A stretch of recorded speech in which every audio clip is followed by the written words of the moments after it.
pessoal, tudo bem por aí? Bem-vindos a mais um episódio do Experiências Contam.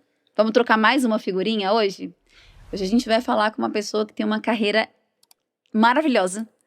Mais de 30 anos de experiência entre marketing e agora com uma reviravolta do empreendedorismo. A gente vai conversar um pouco sobre isso, como é que isso aqui funciona no Brasil.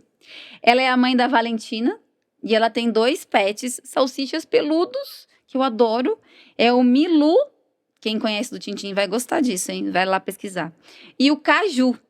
Hoje a gente tá com a Loredana. Vamos ver se eu acerto o nome dela, gente, porque pra mim é difícil. Sarcinella. Lori, super bem-vinda. Obrigada, uma honra, um prazer estar aqui com vocês. Gente, obrigada. A gente tá aqui com o seu nomezinho na lista há tanto tempo, porque eu acho a sua carreira tão fantástica. Obrigada. E eu trabalhei com ela, tive a honra de trabalhar com ela, e você tem um lado humano que é maravilhoso. Então, por isso você estava aqui na minha listinha, e eu queria muito conversar com você. Que bacana. Eu sempre penso assim, quando eu penso em você, eu penso assim, nossa, marketing e compliance se dando bem. Eu tá achava vendo? muito bacana isso. Isso é o que faz a roda girar, não é? Muito legal. A gente sempre foi muito bem, né? Exatamente. E daí que nascem as relações, né? Isso que é mais bacana. Agora, pra gente esquentar os tamborins, eu queria que você contasse, né? Porque a Loredana não tá, assim, né? Na ascensão que você já teve. Como é que tudo começou? Como é que foi tomar a decisão, ir para marketing? Como é que era a Loredana? Lá na adolescência, falava, vou estudar marketing. Como foi? Então, assim, primeiro eu sempre gostei muito de trabalhar, né? Meu pai sempre foi um exemplo para mim de trabalho e ele também me empurrou muito para o trabalho. E comecei a trabalhar com 14 anos, trabalhava com uma tia, que ela tinha um escritório de headhunter, então nas férias eu trabalhava com ela, nas férias eu trabalhava com meu pai, e assim fui indo. E primeira faculdade que eu fiz, porque eu adorava línguas, eu fui fazer língua e literatura inglesas. Só que quando eu estava na faculdade, no terceiro ano, eu comecei a estagiar e caí na área de marketing de uma grande empresa uma farmacêutica chamada Merrell Lepetit, que tinha os produtos... minha mãe trabalhou lá, era um laboratório também, não era? Laboratório, então era dono das marcas, né, Cepacol, e na época era licenciada das marcas Vick Vaporub. Então eu comecei a trabalhar na área de marketing lá. Meus chefes falaram, termina a tua faculdade, depois começa a administração, e foi o que eu fiz. Então, foi uma conjunção de coisas. Eu comecei a fazer estágio, passei por várias áreas, a área que eu mais me identifiquei foi marketing, e eu resolvi realmente seguir carreira. Eu tive muito apoio desses meus chefes que acharam que eu tinha muito jeito para essa área.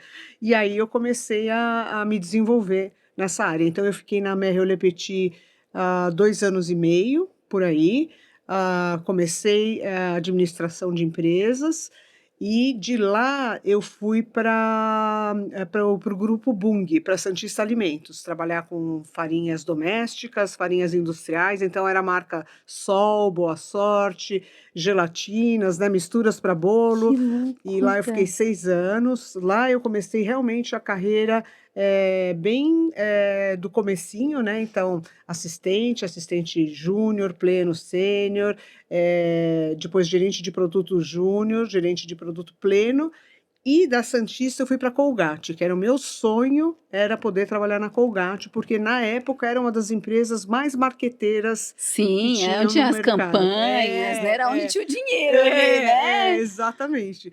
Aí eu fui para lá, fiquei na Colgate 2 anos e meio, fui gerente de produto sênior, depois gerente de grupo, né? Então a minha carreira foi muito escadinha, e que eu valorizo muito, porque realmente eu tive aprendizados bem consistentes. Lá eu comecei a trabalhar, então, com shampoos, né, condicionadores, fiz toda a reformulação da linha Palmolive, né, de shampoos, condicionadores. Depois eu peguei um projeto para a América do Sul, então eu representava o Brasil para os países da América do Sul, e a gente exportava, então, todo o conhecimento que a gente tinha para esses países, e esses países a gente também absorvia o que eles tinham, porque o Brasil era um mercado de volume, de muito volume, então marcas como Palmolive, Colorama, eram Nossa, Colorama. Colorama, lembra? Marcas Lembro. seda, né? Sim, Marcas de muito volume, né? E o Brasil é um grande consumidor da sim, categoria de beleza, né? sim, De enorme, né? shampoo, condicionadores, finalizadores de cabelo, etc. E esses países da América Latina, principalmente Argentina, Chile, desenvolviam produtos bastante sofisticados. Então, não eram tão de volume, mas eram produtos segmentados. Então, a gente trouxe gel para cabelo, finalizador, então os óleos de cabelo, tudo isso era muita novidade. Hoje, que é comum, né? Sim. Naquela época era 1994, mais ou menos. Era muita novidade. Então, a gente trouxe isso, então a gente complementou a linha Palmolive. Foi muito, muito bacana, uma experiência bem bacana. E aí eu me consolidei mesmo na carreira de marketing e segui minha vida de lá. Eu fui para Motorola, né? Então, da Colgate fui para Motorola. Você pegou o boom dos celulares, Peguei o né? boom dos celulares. Para mim foi uma grande decisão sair da Colgate, porque era a empresa que eu tinha como target, que eu queria trabalhar lá. E na Colgate eu tinha me desenvolvido muito. Eu fiz, até queria comentar um projeto, né? Fizemos um projeto de Palmolive, que era um projeto de volume também, né? Então, um shampoo com desembaraçante para crianças. Ai, que Então eram legal. 2 em 1 para criança, num frasco grande, né, de meio litro. Sim. E a gente começou a concorrer com marcas super importantes como o Johnson's, e a gente bateu a Johnson's no Brasil, porque em volume, né, então a gente vendia muito mais do que a Johnson's, porque a gente conseguiu levar um produto de qualidade pro varejo, né, num preço super acessível. Né, e com uma E embalagem com bacana, criança com também, né, criança, gente?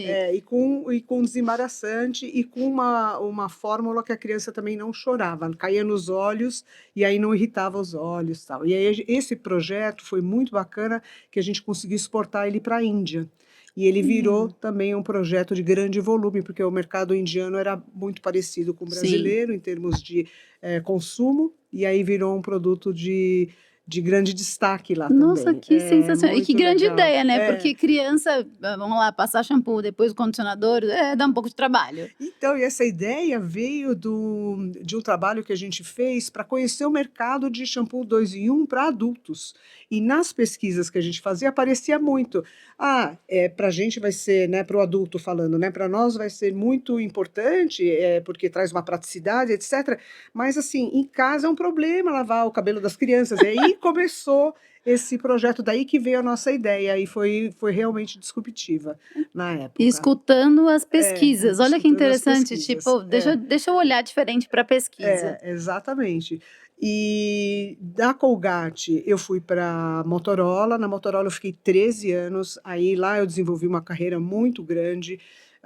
Tive vários papéis diferentes, né? Então, entrei como gerente sênior de marketing e logo depois de um ano fui promovida a diretora. E aí era diretora de marketing no Brasil.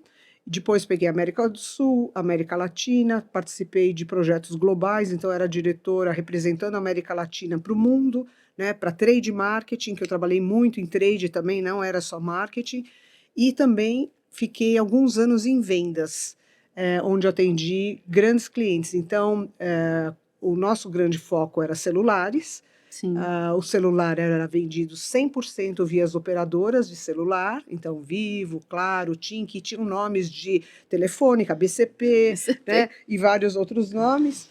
E aí o que a gente começou a fazer? A gente viu que tinha um grande potencial da gente começar a vender direto no varejo. Então, eu abri as vendas para varejo, era o primeiro teste que a gente fazia. Então, a gente montou todo o trabalho, né? Você que vem dessa área, né? Sim. Todo o trabalho com a área de logística, com a fábrica, porque vender para a operadora era uma compra programada, Exato. né? Então, fazer estoque, programada, vender para o varejo, é pulverizado, diferentes CNPJs, diferentes regiões, era outro DDD, Taxa, tá? outro tudo. Então, a gente organizou todo esse trabalho, né? Então, a gente montou um time multidisciplinar, eu liderei esse time, então tinha a área financeira, a área de logística, todo o time de fábrica, de produção, a área de marketing, de vendas, jurídico também, e a gente começou a trabalhar, então, as vendas direto para o varejo. E a gente foi também entender com as operadoras o que seria mais interessante, porque como as nossas vendas dependiam 100% da operadora, a gente não queria jamais pôr em Sim, risco. Então, o que eles pediram para a gente, se vocês vão vender para o varejo, a gente quer vender os produtos que são de maior custo para a gente, né? Onde o estoque tem alto valor. Né? E eram os menos vendidos também. sim. Então a gente começou a ir para o varejo, Casas Bahia, Ponto Frio, Magazine Luiza, eu ia lá para Franca, né? Falar com a Luiz Helena, que eu tenho um enorme carinho, ainda encontro com ela até hoje. Ela é fantástica, né? E a gente começou a vender, então, produtos de alto valor agregado para o varejo, mas a gente triangulava. Então, o estoque ia para o varejo, a gente fazia toda a negociação, varejo e operadora, então a gente triangulava toda a negociação para garantir que a operadora ficasse bem atendida e o varejo também. E com isso a gente começou a expandir muito a venda de produto de valor agregado. E foi muito bacana. E era E mais fácil também, né? Tinha mais possibilidade de compra, né? sim, e hoje a gente vê, né, a potência que é o varejo, né, como se transformou, então tudo isso veio ao longo desses anos e foi muito bacana, porque a primeira venda que a gente fez concreta foram, se não me engano, 16 ou 20 CNPJs para o Ponto Frio, que era muita coisa, que já era muita coisa, porque a gente tinha um CNPJ que era a operadora, né?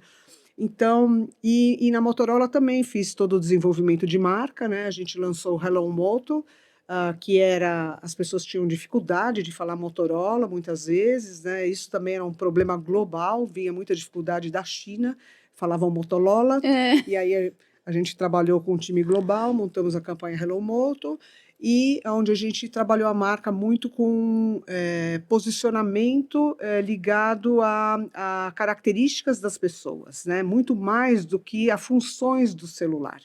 Então, sempre estava ligado muito a um posicionamento que a pessoa expressava. Então, se a pessoa era radical, se a pessoa era mais ligada em música, né? Então, estava muito ligada à experiência e ao que a gente chama hoje de comunidades, né? É. Então, a gente começou a trabalhar isso lá atrás e fizemos um trabalho bem bacana, que era um trabalho global. Depois a gente localizou muito para o Brasil também. Então, a gente lançou os primeiros celulares para a geração Z, e a gente usou o Guga Kirten, né, para personificar esses celulares. Aí a gente lançou celulares com capinhas coloridas, sempre com alusão ao jogo de tênis, mas muito ligado à personalidade do Guga, muito mais do que ao tênis, do que ao esporte, muito mais ele como pessoa, que sempre foi uma pessoa que transmitiu, né, o jovem É. vencedor e humildade ao mesmo tempo, E né? Então, disciplinado, super, disciplinado, né? e próximo, né? Então a gente trabalhou muito esse conceito dentro da Motorola e aí a gente foi dominando muito o mercado de jovens, que é o que a gente chama são os CTOs da família, os Chief Technology Officers. Sim. Geralmente os mais velhos perguntam para os mais jovens, né, sobre tecnologia. Então a gente começou, foi toda uma estratégia para a gente realmente falar com esses jovens de maneira que eles também influenciassem os mais velhos, porque sempre, né, os mais velhos olham para o jovem como vários ideais, né?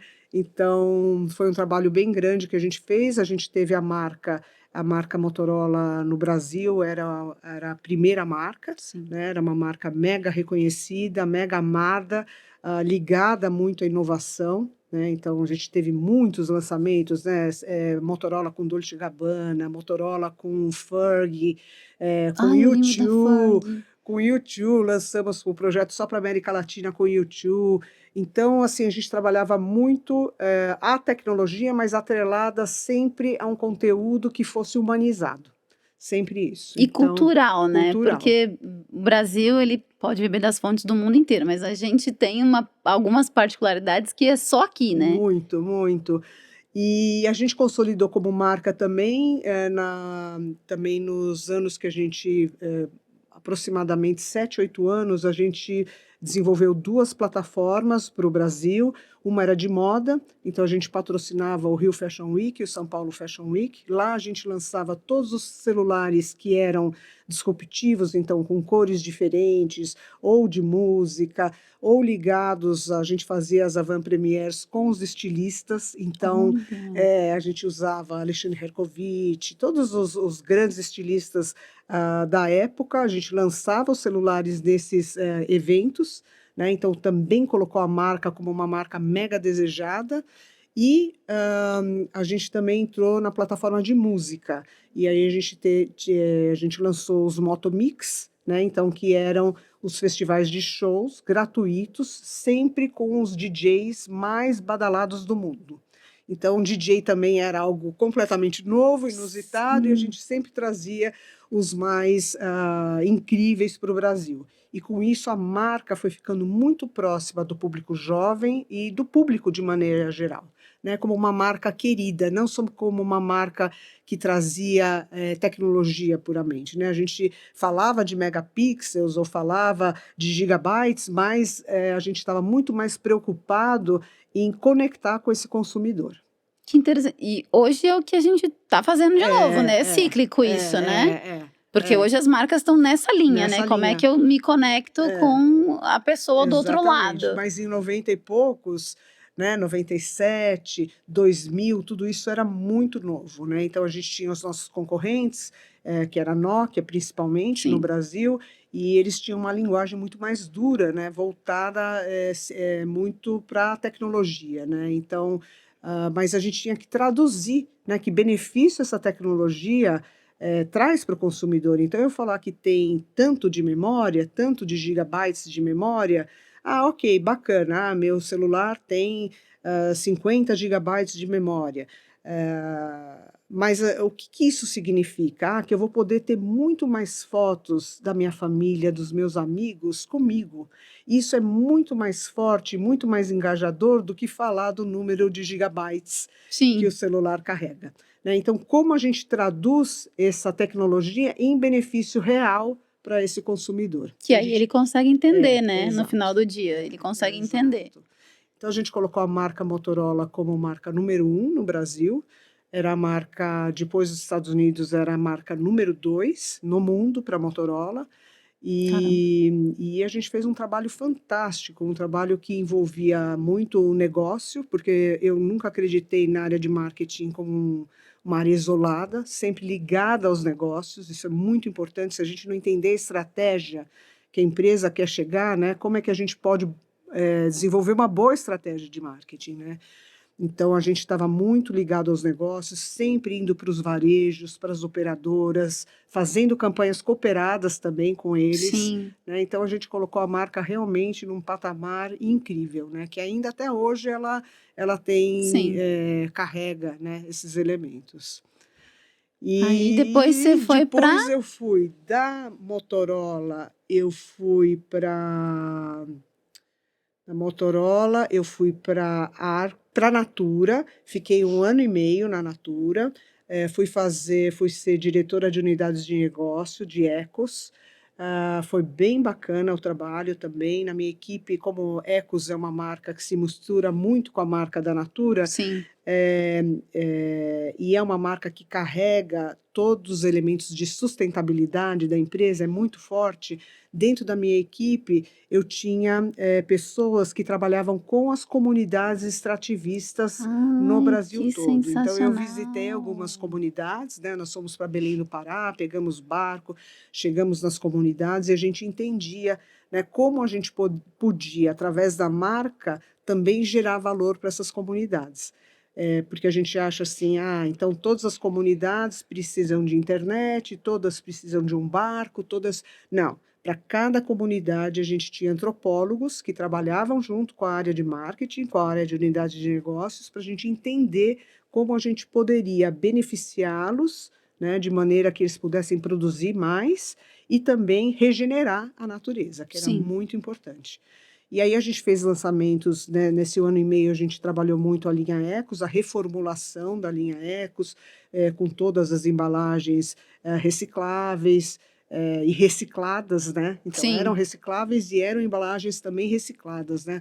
Todos os rótulos, né, eram muito legais, porque você abria o rótulo estava fechadinho assim na embalagem, mas você puxava ele e contava toda a história sobre aquele Elemento, lembro. elemento.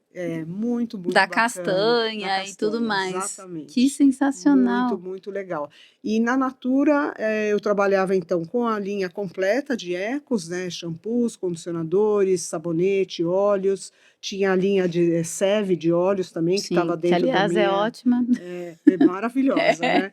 E trabalhava cross, porque isso sempre tinha na Natura, né? Então eu trabalhava com todos os sabonetes da Natura.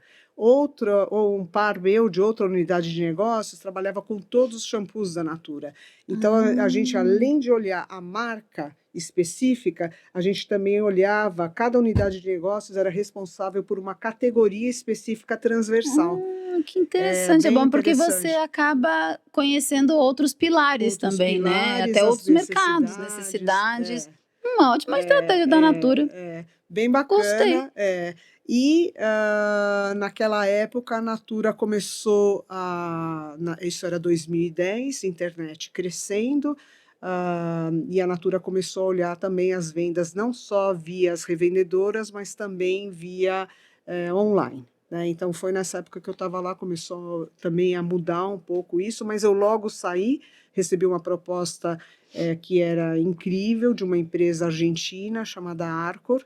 A Arcor é uma empresa familiar, mas é multinacional, uma empresa gigantesca. No Brasil tem as marcas Tostines, Sim. Triunfo, Aimoré, Tortuguita, Butter Toffees, Sete Belo, Paçoca Amor, né? Então, paçoca amor é a melhor paçoca, gente. maravilhosa. É a melhor paçoca. Então eram marcas, né? Eu trabalhava com 3 grandes categorias, eram marcas queridas do consumidor, e dentro da minha área, né? Então eu cuidava de marketing, trade marketing, e também eu cuidava de pesquisa e desenvolvimento. Então toda a área de desenvolvimento de produtos estava dentro da minha gestão, e a gente fazia inúmeros lançamentos, porque é um mercado que vive de lançamentos. Então foi muito, muito bacana. E rápido, né? E rápido, porque o consumidor adora uma novidade, vamos combinar. A gente até gosta da paçoca que não move, fica ali. Mas se tiver uma paçoca diferente, a gente vai provar. Muito legal. E lá a gente lançou, então, Tortuguita com sabor danoninho. Tortuguita é muito bom, gente. Big Ball, que era com algodão doce. Então a gente inovava muito nos lançamentos, porque era um mercado, e o próprio varejo, o mercado atacadista, ele vivia também de lançamentos. Então era como a gente movimentava as vendas com os varejos. Então foi também uma experiência enorme, fiquei lá 4 anos e pouco, e tinha muito contato com a Argentina, né? E dentro do conselho também da própria empresa, porque tinha o conselho familiar, e foi uma experiência incrível. Eu aprendi a trabalhar com o mercado atacadista, com o mercado de moeda, porque balas, confeitos, tudo isso é na moeda, completamente diferente do mercado de biscoitos, né, que é outra. O biscoitos já é visto como um alimento, né? A bala é visto como realmente uma guloseima, né? Sim. E também o mercado de chocolates, que é um mercado mega competitivo. Sim, e enorme no país. Enorme, mega em competitivo. Tortuguitas é muito bom, as crianças adoram em casa, até hoje. Tortuguita, né? Eu gostava da propaganda, e a propaganda não pode mais vincular hoje, mas eu gostava da propaganda, que ela comia a cabeça da outra. Estúpida, né? Era isso, eu achava o máximo, era muito engraçadinha. E naquela época a gente ainda reviveu essa campanha. Então, porque ela foi um marco, né? E Tostines também, né? Vende mais porque... até hoje a gente fala isso, né? Vende mais porque é fresquinho porque vende mais. Isso a gente nunca saiu da mente. Exatamente. E aí, por último, né, na minha carreira, isso já estava com 49 anos, né? E eu fui convidada para trabalhar na Samsung. A Samsung era uma empresa que sempre estava no meu radar, mas era um desafio muito grande para mim, né? Ir para lá, principalmente pela cultura, e é uma cultura que me surpreendeu positivamente, porque o coreano é uma cultura que precisa ter muita confiança no executivo para trabalhar, e logo eu consegui essa confiança e consegui fazer um trabalho muito bacana com uma equipe incrível dentro da Samsung, né?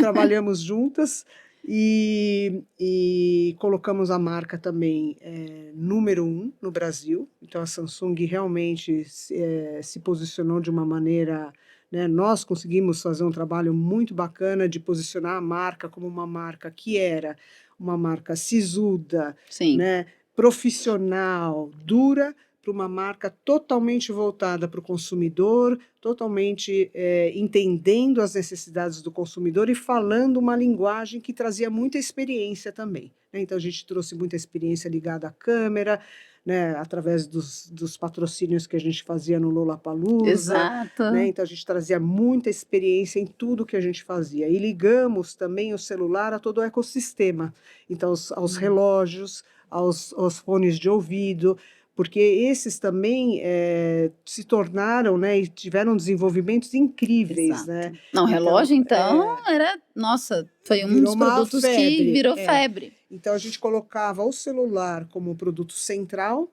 e todos esses produtos, né? Então os relógios, fones de ouvidos, os tablets, os computadores, e depois estendemos também para a linha doméstica, né? Toda a parte dos appliances, né? Geladeiras, A máquina de máquina. lavar, ar-condicionado, transformando o celular como grande centro, grande controle remoto para uma casa ou para um ambiente inteligente, né? Então foi aí que a gente expandiu como marca também e a gente se posicionou muito dessa maneira, né?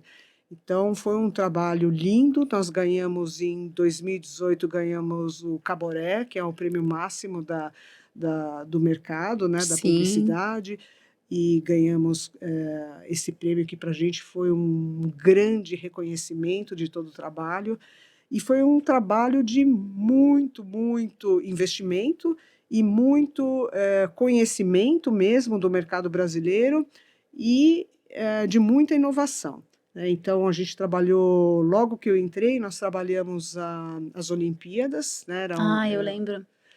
Que foi no Rio de Janeiro. Então, isso foi muito bacana, porque as Olimpíadas foram no Brasil, e a Samsung era grande patrocinadora, e dentro das Olimpíadas, né, no próprio local onde acontecia, onde estavam todas as empresas, a gente levou muita experiência de inovação. Então, naquela época, a gente trouxe os óculos, os óculos virtuais, aonde as pessoas podiam colocar o óculos, elas sentavam numa canoa, e viam, então elas realmente navegavam dentro dessa canoa usando os VRs. Então, tudo que a gente fazia, a gente tentava trazer o máximo de experiência, como se a pessoa tivesse realmente vivendo, né? No caso, por exemplo, navegando num rio, né?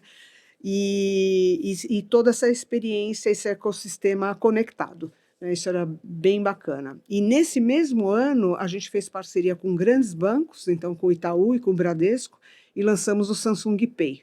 Então, era a primeira carteira digital que estava sendo lançada no Brasil através do celular. Que hoje todo mundo usa. E você imagina que naquela época o varejo ficava desconfiado. Então, como a gente começou o trabalho, né, além de toda a campanha, o posicionamento, para explicar como era fácil usar e baixar, né, a carteira digital para o seu celular, a gente treinou todo o varejo, então, os principais shoppings, as lojas dos shoppings, para mostrar. Então, a gente tinha promotores levando os celulares e mostrando: olha, funciona assim, você aproxima na maquininha, né, do seu cartão de crédito e funciona assim. E com isso foi se espalhando boca a boca. E, claro, aí a gente teve os concorrentes entrando também, entrou o Apple Pay e outros, e o mercado se consolidou. Então, o tempo inteiro dentro da Samsung é uma empresa visionária, uma empresa que está muito ligada na próxima geração, né, de tecnologia. Então, a gente aproximou essa tecnologia de novo ao consumidor, mas é uma empresa de ponta, né, que traz Sim. muita inovação. Então, a gente fazia lançamentos, grandes lançamentos, né, pelo menos 5 vezes ao ano. Então, era carteira digital, era o celular com a canetinha, o Note, É. era, né, logo que eu saí, Tinha o Fold. o Fold, né, então o celular que abre, então sempre trazendo muita inovação, muita parceria com ecossistemas também, então com a Microsoft fez muita parceria, com o Sim. próprio Google, então sempre essa mentalidade, né, de trazer inovação. Então minha carreira ficou dividida, né, metade em bens de consumo e metade em tecnologia. Então eu fiquei mais ou menos 15 anos em bens de consumo e 18, 19 anos em tecnologia.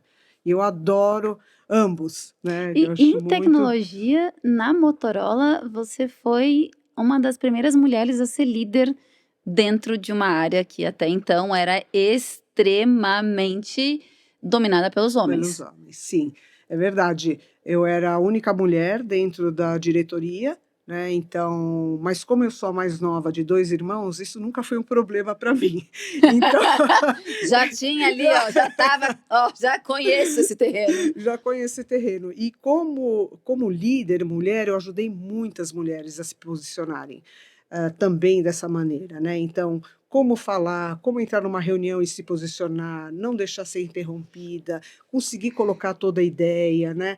Não ter vergonha das suas ideias, né? Não ter dúvida das suas ideias, né? Então, ter essa Sim, firmeza de levar, de poder contribuir, porque eu sempre acreditei muito na diversidade. Então, eu acho que os melhores times são os mais diversos. E aonde cada um traz um ponto de vista diferente. exato. Então, nessa época, era o ponto de vista da mulher. O ponto de vista mais ligado ao que a pessoa sente, um ponto de vista mais intuitivo, mas eu acredito muito, muito mais do que isso, né? Então, eu acho que a nossa educação, né, as nossas experiências vividas, elas contribuem muito para o trabalho, né? Então, essa Exato. diversidade era muito importante. Então, eu ajudei muitas mulheres nessa época.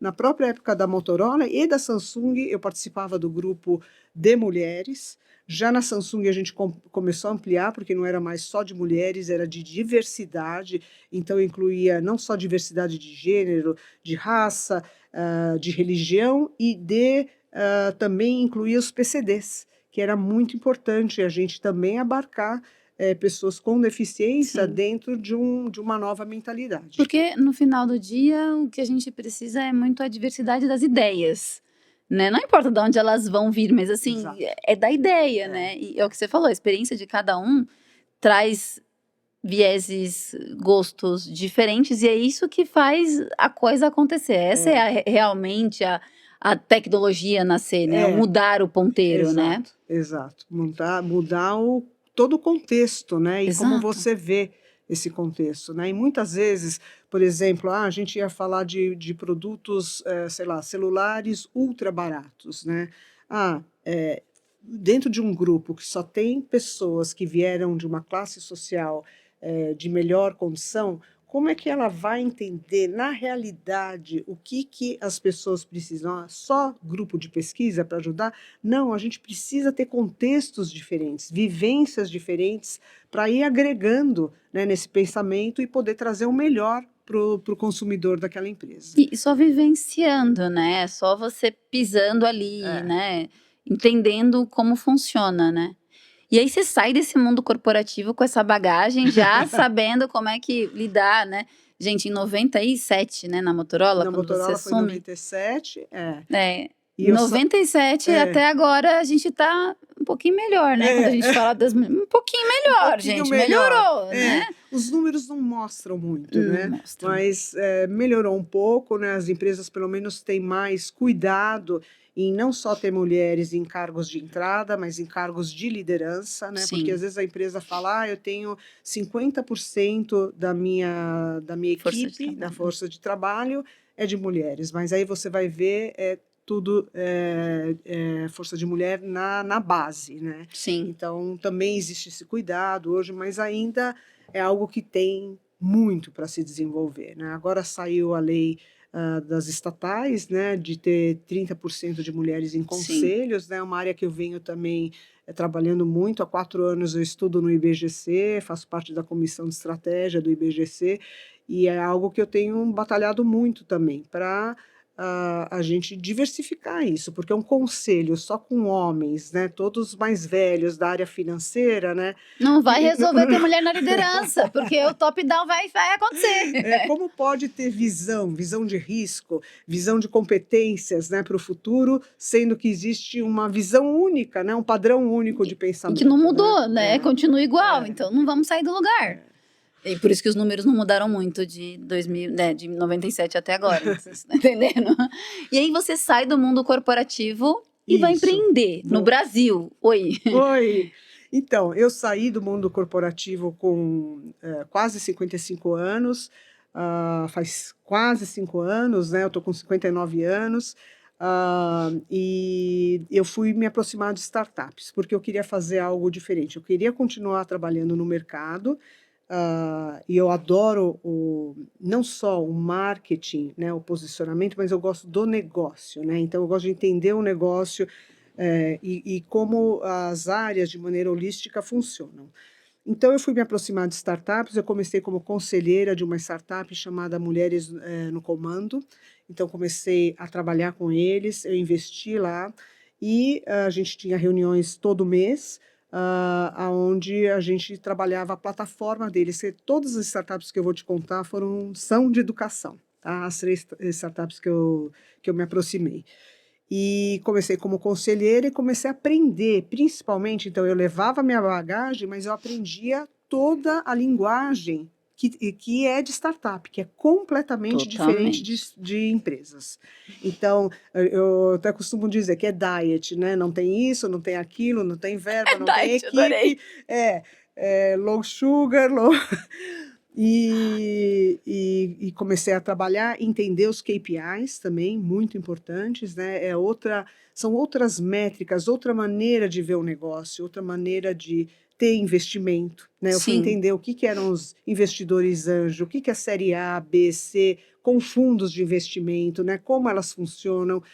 E eu me interessei por essa área. E aí, 1 ano e pouquinho depois, eu entrei como sócia de uma startup chamada Zeca Educação Digital, com mais 5 mulheres, com mais 4 mulheres, eram 5 no total comigo. E é uma startup, ela ainda existe, que acelera a educação do ensino médio. Então, qual era o nosso foco? Para quem evadiu do ensino médio. Infelizmente, hoje no Brasil, nós temos mais de 70 milhões de brasileiros na idade economicamente ativa, acima de 18 anos, 70 milhões, que não têm nem ensino fundamental, nem o médio. É praticamente É um um terço da terço da população. população. E isso precisa mudar urgentemente, porque não só pela educação básica, mas também por toda a evolução da tecnologia. Com a entrada de inteligência artificial, cada vez mais a gente vai precisar de pessoas que são técnicas, que estão ligadas à engenharia, à ciência de dados, à análise de dados. E se as pessoas não têm o ensino básico, como é que elas vão ler? Como que elas vão programar? Como elas vão ter a capacidade de raciocinar de maneira que possam trabalhar numa área de tecnologia? Então, Até para poder fazer perguntas, né? Exato. Porque se você não desenvolve minimamente o básico ali, você não faz as perguntas certas, você vai acabar tendo que fazer qualquer outra coisa. Você não consegue criar, você não ajuda, e aí com a inteligência artificial chegando, vai comer tudo. Exatamente. Então, a gente começou a trabalhar com essa startup, vendendo para empresas. Então, o que a gente faz?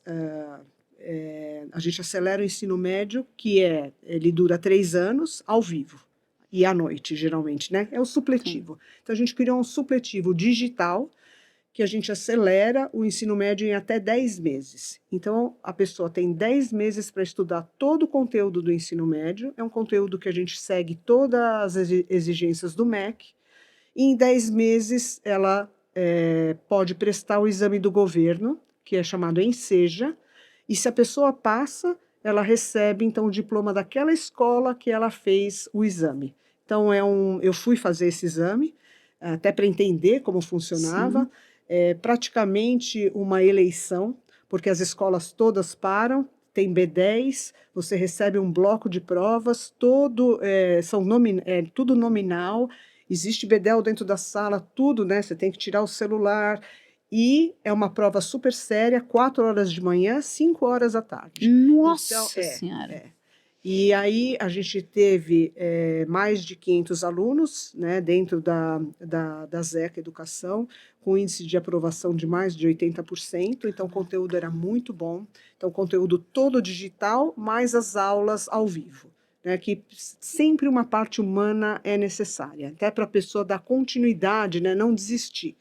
E a gente vendemos para empresas, né? Então vendemos para a Vibra, para a Magazine Luiza, para o Grupo Trigo, que é a empresa que tem as marcas Gendai, Spoleto, Ah, e foi sim. muito bacana. Então a gente trabalhava um grupo, geralmente as pessoas tinham mais de 30 anos, entre 30 e 50 anos, que queriam então completar o ensino médio para poder realizar o grande sonho que é de poder ir para a faculdade e poder crescer em suas carreiras.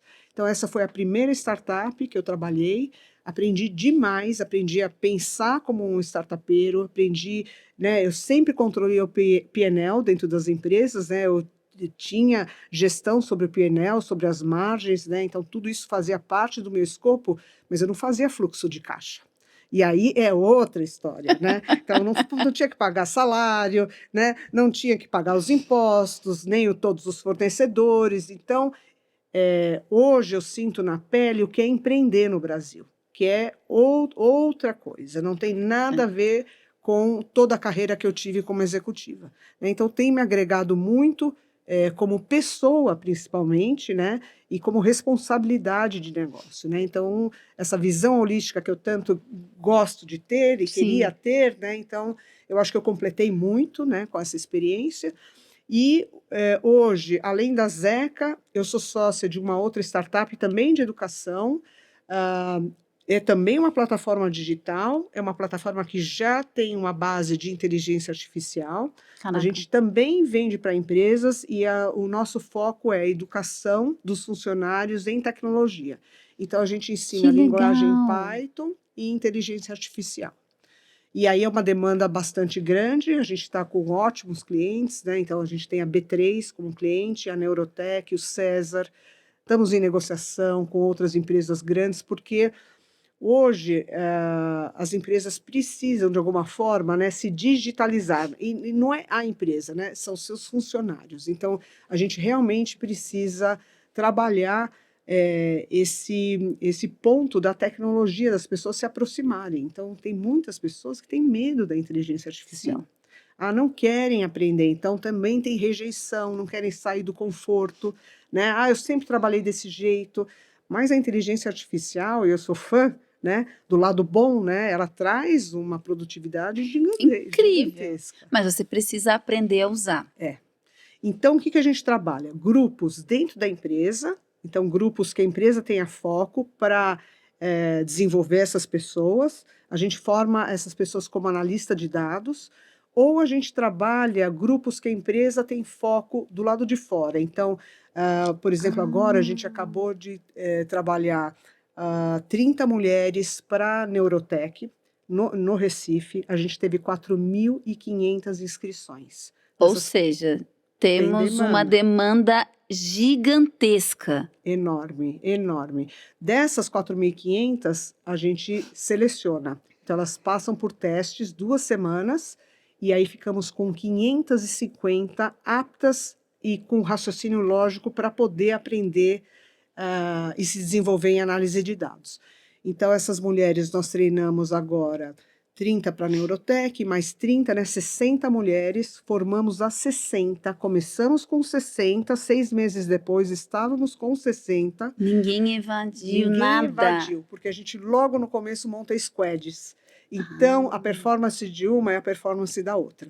Então, a gente monta esses grupos e os grupos vão se ajudando. A gente também tem os encontros mensais, que são bem importantes, né, com toda a parte de soft skills e inglês técnico, porque em sim. tecnologia tem que saber um pouquinho de inglês.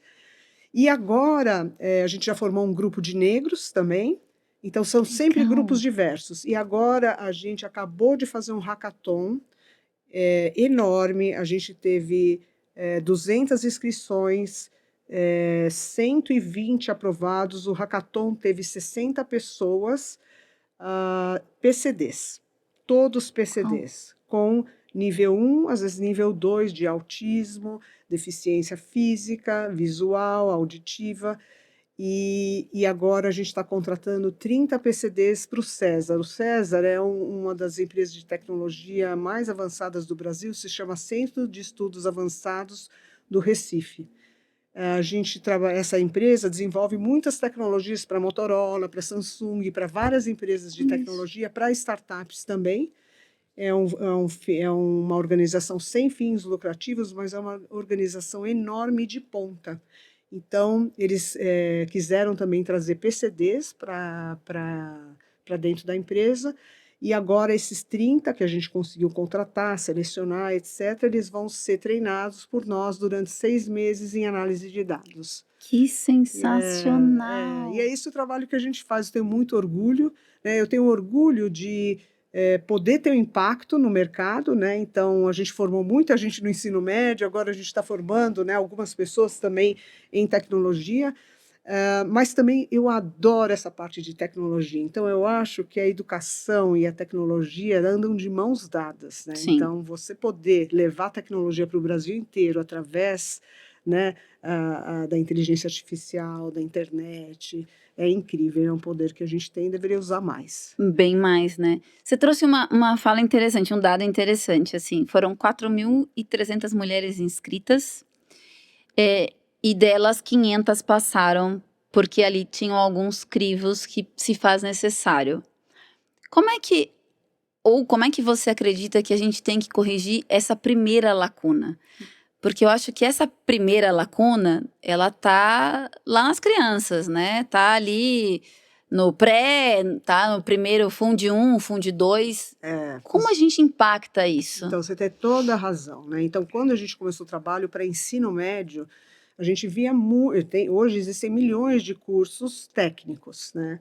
Mas a pessoa sem o ensino básico, ela vai fazer, se ela conseguir fazer um curso técnico, vai ser muito mal feito. Ela muitas vezes não vai nem saber o que perguntar, como você mesma falou, não vai ter dúvidas, né? Porque ela não entende a profundidade. Então, o Brasil realmente precisa trabalhar a parte de ensino fundamental e ensino médio para poder ser um país competitivo em tecnologia, para poder ter mais fábricas, mais linhas de produção, mais tecnologia para o Brasil, porque o que a gente costuma dizer, e esses são dados da Brascom, que em 2030 vai ter mais vagas de tecnologia do que pessoas. Então, a gente precisa, né, começar a formar essas pessoas. Quando a gente fala assim, de 4.300, 4.500 inscrições que a gente teve, ficamos com 550, claro que todo mundo se inscreve na empolgação, aí quando a gente fez a primeira live, esse número já caiu para 2.500, e aí conforme as pessoas vão percebendo, vai exigir muita dedicação, né, porque são 6 meses, muitas horas por semana, Sim. Elas começam a sair. Então, quando a gente aplica os testes, etc., a gente está preocupado em saber também o perfil dessa pessoa, se ela Sim. realmente tem habilidades. Então, eu acho que são 2 pontos, né? O Brasil vai precisar realmente trabalhar muito a educação básica, ter mais disponibilidade, né? Incentivar mais a educação, mas com parte da tecnologia tem muito a ver com o perfil da pessoa também, Sim. né? E a gente, em tese, né, a gente consegue moldar esses perfis se a gente começar mais cedo, Sim. né? Recentemente tive um debate sobre tecnologia e eu falei, a tecnologia, ela não tá só em quem executa, né? Quem vai fazer o Python ou quem vai fazer um SQL. Existe um conglomerado, porque às vezes quem tá ali para programar não necessariamente conhece o ecossistema inteiro. Sim. Né? Mas como é que eu insiro na cabeça das pessoas que, cara, não é porque você não vai programar que você não precisa minimamente encostar ali e aprender. É se dedicar a 6 meses. Não necessariamente você vai programar, né? Mas se você tiver, você vai conseguir conversar com quem vai te produzir Sim. aquilo de uma maneira mais fácil. Então, assim, você minimamente sabe o racional que ele está usando, como é que aquela, que seja um SQL, está funcionando, o que você tem que perguntar para ele, como é que você fala sobre a base que ele vai usar, a tabela que ele vai usar. Certíssima. E como é que a gente pode provocar isso? Porque isso é uma provocação muito mais profunda. E eu acho que vem da própria educação mesmo, né? Então, assim, as pessoas têm que entender também, né? Outro dia eu estava numa fila para entrar num congresso e o rapaz falando com uma outra pessoa do lado: ah, eu vou largar a faculdade e vou empreender, eu vou investir no meu empreendimento. E eu virei para ele e falei assim: parabéns que você vai investir no empreendimento, mas deixa eu te falar, não é fácil empreender no Brasil e a educação é que vai te transformar. É lá que você não deixe de estudar, porque é aí que você vai desenvolver todo o teu pensamento crítico, o teu pensamento lógico, né? Então, existe um porquê, né, estudar, e é aí que está o crescimento, né? E a relação com as pessoas, né? Se a gente parar para olhar por que a gente coloca os filhos na escola, logo no começo, não é só para ele aprender a falar ou escrever. É a primeira interação dele com sociedade, Social, né? né? Então, assim, para mim isso é muito claro, né? Que a gente tem que mudar esse conceito, Sim. né? Que isso não existem, né, não é todo mundo que pode falar assim, olha, eu não fiz faculdade. Tudo bem, gente, o Elon Musk não fez faculdade, mas vamos lembrar que ele passou em Harvard. Então, assim, só para ele ter esse posicionamento dele ter passado, significa que ele estudou muito. Ele pode não ter cursado, mas para ele chegar nesse patamar, precisou de dedicação. E ele é uma pessoa, um ponto fora da curva, né? Não, e ele é um entre milhares, milhares, né? Quando a gente olha para esse mundo grande que tem de desafios e quando você faz o recorte ali para mulheres, o que você acredita que a gente ainda tem uma barreira muito grande para alcançar novos patamares? Então, as mulheres são as que mais terminam a escola e mais terminam a faculdade. Então, a gente tem esses números, né? Então, é um número bem interessante, são super dedicadas, né? E por a gente ter uma cultura que é ainda bastante machista, né? E privilegia o homem, a mulher faz o dobro, o triplo de esforço para se provar, né? Então, isso é notório, é estudado, é pesquisa, etc. Então, eu acho que assim, a mulher tem que continuar nesse caminho, né? Então, mas isso vem de dentro de casa também, né? Então, quando eu preenchi o questionário do Enseja, do governo, uma das perguntas que ele me fazia várias perguntas, né? Toda a minha parte demográfica e depois várias perguntas aleatórias, que você acha que é aleatórias, né? Uma delas era se a minha família me incentivava ao estudo, porque a gente sabe que o problema vem dentro de casa. Então, a partir do momento que a mulher está já nesse caminho, né, de estudar, de conquista, etc., eu acho que esse autoconhecimento dela mesma, né, esse autoconhecimento que coloque ela num caminho de força, de que ela pode, né, de que ela pode estar naquela mesa, ela tem espaço para sentar lá, a voz dela é uma voz importante para aquela conversa, né? Então, eu acho que tem um trabalho bem grande aí também das mulheres, né? Que eu acho que já melhorou demais, demais, delas confiarem no taco delas. Sim, É isso. mas ainda há uma força contrária a isso, né? Prova disso vai lá no Google agora e coloca assim, ó, brinquedos para uma criança de 5 anos menina. Você vai ver o que vai vir, e se você fizer isso para meninos, você vai ver o que vai vir. É mesmo, ver Bem completamente diferente. Eu faço muito essas provocações, porque quando a Sofia nasceu, eu fui... Em algumas coisas eu fui um pouco extremista, né? Uma das coisas que eu fiz eu proibi as pessoas de darem para ela tábua de passar roupa. E vassouras. São duas coisas que eu não deixei. Eu deixei a Sofia ganhar isso muito mais pra frente. Quando ela conseguir entender o que era. Porque não necessariamente ela vai trabalhar com tecnologia, mas eu preciso aproximar ela do que é real. E aí todo mundo falava assim, nossa, Dani, mas que bizarro, né? Você vai fazer isso. Eu falei, Não, cara, você eu queria não quero. empoderá-la já, né? Eu não queria que ela entendesse que o mecanismo único de trabalho talvez fosse a tábua de passar roupa. Eu não queria que ela construísse só uma casinha. E quando ela estava na escola, quando ela estava com 7 anos, 8 anos, na escola fizeram uma pesquisa e eu tive que ir lá conversar com a professora na época, porque era para escrever a profissão, o que ela queria fazer no futuro. E ela escreveu que ela ia ser uma engenheira de tecnologia e que ela ia criar casas voadoras. Olha, E ela voltou para casa super revoltada, porque a professora dela falou assim: não existe essa profissão, você não vai criar casas voadoras. E eu fui na escola para conversar com a professora e falei: olha só, nunca mais você diz que uma criança não vai criar algo, ainda mais nos tempos de hoje. Porque ela pode criar. E eu não sou a favor daquela fala que você pode tudo.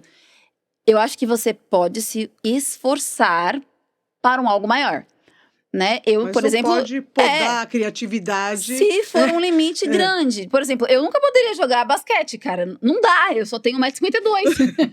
Não dá pra eu estar numa liga mundial de basquete. Mas eu posso jogar basquete na rua, ninguém pode me impedir de fazer isso. E eu acho que hoje a gente não faz isso com as mulheres, a gente não faz isso com as crianças, e talvez por isso a gente não faça em casa, né? Hoje eu vejo a primeira liderança, por exemplo, sofrendo muito, porque você se torna a pessoa muito boa, e aí te colocam lá, só que aí você muda seu patamar, você não tem que executar, você tem que gerir pessoas. Liderar. E aí a mulher nesse lugar, ela já começa a sofrer, porque ela começa a ouvir aquilo, tá estressada, tá, porque tá num dia ruim, e na verdade não é sobre isso, né? Como é que você enxerga essa educação também na primeira liderança? Porque você chegou lá e você trouxe na sua fala, como é que eu puxava outras? Sim. Como é que a gente desenvolve a organização para ter um número bonito, mas não só da base, né? E como é que outras mulheres puxam as outras? Sim. Bom, eu cheguei lá, mas eu cheguei lá junto com uma equipe. Isso é bem importante falar, né? Então, ninguém faz trabalho sozinho, né? Então, eu sempre tive equipes que eu confiava muito, né? A gente estava até conversando sobre Sim. isso. Para mim é básico confiar nas pessoas e sempre dei muita oportunidade. Então, o trabalho em conjunto e você, por exemplo, jamais podar uma ideia, né? Talvez essa ideia não seja aplicável agora, mas vamos deixá-la lá, né? Não vamos podar e nem colocar a pessoa numa situação que ela sinta que não está contribuindo de uma maneira correta, né? As contribuições, as ideias, né? Muitas vezes elas podem parecer à primeira vista que não vão funcionar, mas elas podem funcionar sim, né? Então eu sempre acreditei muito nisso, na diversidade, na opinião. Isso é um tipo de gestão que dá muito mais trabalho do que uma gestão que você simplesmente manda e as pessoas executam. Então, eu sempre promovi a conversa e a discussão sobre as melhores estratégias. Seja ela estratégia em desenvolvimento de carreira, em planos de marketing, planos de vendas, não importa. Mas sempre discutindo qual que era o melhor resultado que a gente poderia ter, como grupo. E o que isso faz, né? Primeiro, coloca o líder numa posição conjunta com toda a equipe, que reforça o engajamento da equipe. A equipe sente sente e vive, né, o problema junto, né? E uma vez que as pessoas compraram essa ideia, elas vão seguir essa ideia. Então, eu sempre senti que a minha liderança ela era fluida, porque as pessoas sempre participavam daquela construção, sempre tinham o buy-in, né? De todo mundo. De todo mundo. E eu sempre tentei, meu máximo do que podia, valorizar as contribuições e a gente chegar sempre num bom senso conjunto também. Muitas vezes a gente não conseguia, né? Porque Sim. muitas vezes era top-down, era imposto, etc. Mas sempre que dava, as discussões eram feitas, né? E hoje, assim, eu tenho pessoas que trabalharam comigo que são amigas minhas até hoje, né? Então eu valorizo muito isso, porque é sempre uma liderança participativa, é uma Sim. liderança inclusiva, E que né? nem sempre os líderes sabem todas as Não, respostas, exatamente. né? E que bom, porque você está trazendo, você está construindo um time para que aquilo ali rode diferente. Nem todo mundo gosta do azul, todo É, mundo gosta do vermelho. E é para isso que serve a liderança no final é, do dia. é. E eu acho que a mulher que chega lá, eu acho que ela tem que ser verdadeira. Então ela tem que trazer sempre ela como pessoa também. Não existe a profissional e a pessoal. Não, nós somos uma pessoa só. Então eu acho que a liderança, quando ela é realmente uma liderança que vem da essência, ela vai acontecer de maneira fácil e ela vai envolver as pessoas também, porque as pessoas percebem o que é verdade e o que é o que está sendo, né, o que é um teatro, né? Sim. Então eu acho que também trazer essa verdade para o dia a dia é muito importante. E eu acho que a gente só consegue com autoconhecimento. Então, isso é um trabalho enorme, né? Não sei se você quer falar um pouco sobre isso. Sim, eu É, queria. Assim, o patrocínio masculino também é necessário nessa jornada? Para as mulheres, ter É, os homens envolvidos? sim. Muito, muito. Todos os grupos de mulheres da Samsung que a gente promoveu, a gente sempre convidava os líderes, os gestores homens para participar daquela conversa. Então, muitos deles, e era incrível, né, são pais de filhas, se colocavam nessa posição e a gente teve muita participação e ajuda, né? Eu tive uma líder mulher na minha carreira, que foi incrível, mas todos os outros foram homens e todos eles me ajudaram. E a maioria deles tinham filhas. Então, assim, eu também acho que sempre que a gente traz, né, como a gente gostaria de ser tratado, eu sempre pensava quando eu recebi alguém novo na equipe, etc., como eu gostaria que tratassem minha filha no trabalho, ou como eu gostaria de ser tratada. Né? Então, essa atenção, esse cuidado, esse olhar, né, essa escuta é Sim. muito importante. Como é que você vê as organizações se mexendo ou se movimentando? Porque hoje você está numa startup, você consegue conectar com muitas Muitas empresas, né? empresas. E sente ali muitas empresas verdadeiras e Sim, muitas só para o KPI, sim. né? Como é que você vê essa mudança? Eu vejo assim, as empresas que a gente está trabalhando, como a gente trabalha também com muitos grupos diversos, eu acabo trabalhando muito com a área de RH, com a área de ESG. E são áreas que estão focando muito nas pessoas e na diversidade. Então, eu vejo um movimento forte e que está sendo executado, mas obviamente isso não acontece em todas as empresas. Então, eu acho que cada um que puder contribuir nesse sentido, a empresa vai ganhar. Porque a gente sabe, é medido, né? As empresas mais diversas, isso é dado da McKinsey, as empresas mais diversas têm 20% maior retorno, 18% maior retorno. Então, tem vários dados que mostram o benefício disso. E lá agora com 2 startups, né, a filha já está grande, o que você Tá? tem de planos de futuro? Então, eu quero que essa startup, né, uma a gente está em negociação, essa que eu estou de tecnologia, a gente está ainda com 1 ano e meio, né? Somos 3 mulheres, também eu e mais 2, então startups de mulher. Eu não sei se você sabe também, hoje o número de startups no Brasil que tem mulheres na liderança é só 17%, é Uau! muito baixo. Então ele Mas faz precisa sentido. crescer, ele precisa É. crescer. Então a gente também acaba sendo exemplo para outras startups, para outras pessoas. E a gente está com tudo para que essa startup cresça, né?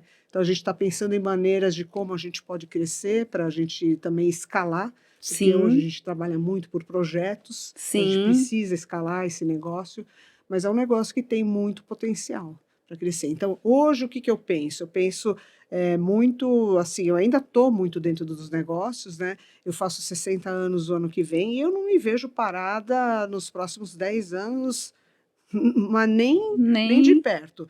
Ontem ou anteontem eu assisti uma palestra do Jorge Gerdau, e ah, ele está com 88 anos. mas E ele é perguntaram para incrível, ele, né, né, o ele que te ui. impulsiona, né? E ele fala: o que me impulsiona, além do aprender, é me sentir útil. Então, eu sou útil todos os dias da minha empresa. Às vezes, não 100% útil para alguma área, para algum negócio, mas eu sou útil. Então, isso é o que me impulsiona e eu quero ter a mesma energia que eu tenho hoje, aos 88 anos, com 98 anos. Então, olha que legal. Isso, Muito um e aí exemplo. as experiências contam e a gente vai fazendo, né, conexões. Conexões, exatamente. Sensacional. Dessa carreira toda, você se sente realizada hoje? Muito realizada, me sinto realizada. Tenho ainda um coração muito grande dentro do corporativo, adoro o corporativo, e é isso, mas eu sinto que eu estou fazendo projetos de impacto, né, projetos que eu gosto, ligados à tecnologia, então eu estou aprendendo o tempo E que inteiro vai impactar o também. corporativo no final do dia. Exatamente. Sensacional. É isso. Eu sempre costumo dizer que, para mim, assim, a única moeda que a gente não vai conseguir, né, mexer é o tempo, né? Que o tempo a gente brinca, né? Mas é a moeda de troca mais valiosa que a gente tem hoje. Então eu queria, já passamos aqui do horário, entendeu, gente? É isso, adoro. Mas eu queria primeiro te agradecer. Obrigada a seu tempo. vocês. Você tem uma carreira, aprendi muito. Já tô aqui, né? A hora que desligar aqui, já tenho várias coisas para conversar com ela. Vocês segurem aí. Mas eu queria muito te agradecer. Obrigada a e te vocês. parabenizar. A sua carreira, um modelo de gestão. Eu conheço, tive a oportunidade de estar muito próximo. E esses seus novos projetos são maravilhosos. Números que impactam. Eu costumo dizer que se impactar já é um impacto. negócio. Então, parabéns pela trajetória, pelos impactos. Obrigada a vocês. E aí, para aquela câmera ali, deixa um recado para quem você gostaria, os jovens, a diversidade e as mulheres. E como é que as pessoas se conectam com você? Então, as pessoas podem se conectar comigo através do LinkedIn, né? Então, eu estou como Loredana Sarcinella. E acho que o recado é investir no conhecimento sempre, né? Então, educação não é só a educação formal. Tudo que você se interessar, vai atrás, aprende, né? Tem essa determinação. Então, ser determinado é ponto fundamental e a gente vai morrer aprendendo. Então, para mim, é a grande chave do negócio. Super obrigada. Obrigada a você. E para você que ficou aí com a gente, aprendeu bastante, entendeu o que significa tecnologia, entendeu o que vai mudar na sua vida e acredita, vai impactar. Não por A, por B, mas vai impactar. Então, estuda. Aqui também, no Experiências Contam, é um momento de você aprender. A aprendizagem é em tudo que você executa, gente. Então, vem com a gente, fica aqui, compartilha esse vídeo, faz aí o share com a família e a gente se vê na próxima. Tchau, tchau!